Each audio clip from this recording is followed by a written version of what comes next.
நம்மளுக்கு இருக்க திறமைக்கு கரெக்டான யூஸ் பண்ணாம சின்ன சின்ன ரோலோ அல்லது நான் அப்படி நிக்க இப்படி நிக்க வைக்கிறேன் இப்படி பண்ணாங்கன்னா அப்படி அந்த லெவல்ல நம்ம கிடையாது. நம்ம ஆல்ரெடி பெரிய படிப்பு படிச்சுட்டோம், நம்ம ஒரு ப்ரொஃபஷனல். நான் போய் இப்ப சூர்யா அண்ணானா அவங்களுக்கு படிப்பு இல்ல, ஆரம்பத்துல இருந்து பெயிண்ட் அடிக்கிற வேலையில இருந்து சின்ன வேலையில இருந்து கொஞ்சம் கொஞ்சமா போயிருக்காரு. இப்ப நான் ஆல்ரெடி ஒரு பெரிய ப்ரொஃபஷனா இருந்துட்டு திருப்பி எல்லாத்தையும் விட்டுவிட்டு ஒண்ணுமே இல்லாம 500 ரூபாய்க்கு 1000 ரூபாய்க்கு இப்பெல்லாம் நடிக்க முடியாது. கீழ இருந்து கஷ்டப்பட்டு கொஞ்சம் கொஞ்சமா வரணும். நான் அதற்கான ஒரு நிலைமையில இல்ல. நல்ல நடிப்பு திறமையை காமிச்சிட்டோம். கடவுளும் கலைத்தாயும் மக்களும் கண்டிப்பா எனக்கு அடுத்த லெவல் கொண்டு போகும்.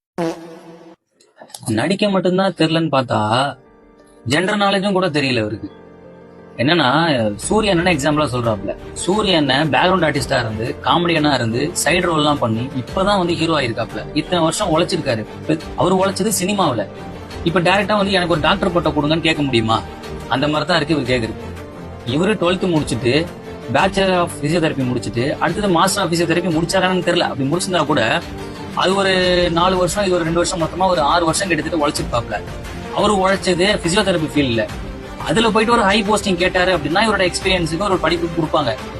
இவரு சினிமாவில எப்படி இவருக்கு எடுத்தோன்னே ஒரு பெரிய கேரக்டரோ ஒரு ஹீரோவோ ஒரு பெரிய வில்லனோ எப்படி கொடுப்பாங்க?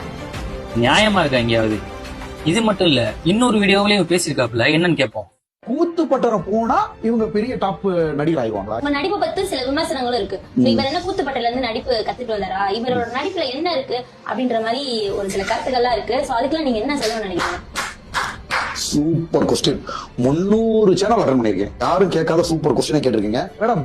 கூத்து பட்டறை போனா இவங்க பெரிய டாப் நடிகர் ஆயிடுவாங்களா? யார் மேடம் சொன்னது? நடிப்புன்றது ஒரு கலை, அது ரத்தத்திலே ஊறி இருக்கணும். ஓகேங்களா? ரத்தத்திலே ஊறி இருக்கணும். நடிப்புன்றது கடவுள் கொடுக்கிற ஒரு திறமை. கூத்து பட்டறையில போய் தான் நடிப்பு கத்துக்கணும்ன்ற அவசியமே கிடையாது. ஓகேங்களா? கூத்து பட்டறையில போய் தான் பெரிய பெரிய நடிகர்கள் ஆனாங்களா அப்படின்னு சொல்லவும் முடியாது. நடிப்புன்றது ஒரு கலை மேடம். ஓகேங்களா? அது ஆட்டோமேட்டிக்கா வரணும். நானா இருக்கிறேன்னா கூத்து பட்டறையும் தாண்டின நடிப்பு, அதுல சின்ன சின்ன கரெக்ஷன்ஸ், சின்ன சின்ன தேவைகள் இருக்கலாம். அது டைரக்டர்ஸ் கரெக்ஷன் பண்ணாலே போதும். கூத்து பட்டறை போனாலுமே நிறைய மிஸ்டேக்ஸ் வரலாம்.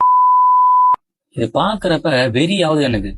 இவரு மேலேன்னு கேட்டா இவரு மேல இல்ல, இவரு இன்டர்வியூ எடுக்கிறாங்க, 300 இன்டர்வியூ கொடுத்துருக்கன்றல இன்டர்வியூ எடுத்தது மேலதான் எனக்கு வெறியாகுது. நடிப்புக்கும் இவருக்கு என்னையா சம்பந்தம்? ஏன் குரங்கு கையில எதுக்கே பூமாலையா கொடுக்குறீங்க? கூத்துப்பட்டனா என்னன்னு தெரியுமான்னு தெரியல இவருக்கு. ஃபர்ஸ்ட் இப்ப இருக்கிற பெரிய பெரிய ஆக்டர்ஸ் இன்னும் நான் கத்துட்டு இருக்கேன்னு தான் சொல்றாங்க. அது அவங்களுடைய பெருந்தன்மை கிடையாது. நடிப்புன்றது அவ்வளவு இருக்கு. சினிமா ஃபீல்டுன்னு பாத்தீங்கன்னா அவ்வளவு இருக்கு, தெரிஞ்சுக்க வேண்டிய விஷயம். ஒண்ணுமே தெரியாம இவர் எதை பிரிஞ்சுத்தனமா வாட்டர் மெலன் வச்சு வீடியோ போட்டாருன்றதுக்காக கொண்டு வச்சு இன்டர்வியூ எடுத்து இந்த மாதிரி பல தற்கொலைகளை நீங்க உருவாக்கிட்டு இருக்கீங்க. பிரயோஜனமே இல்ல.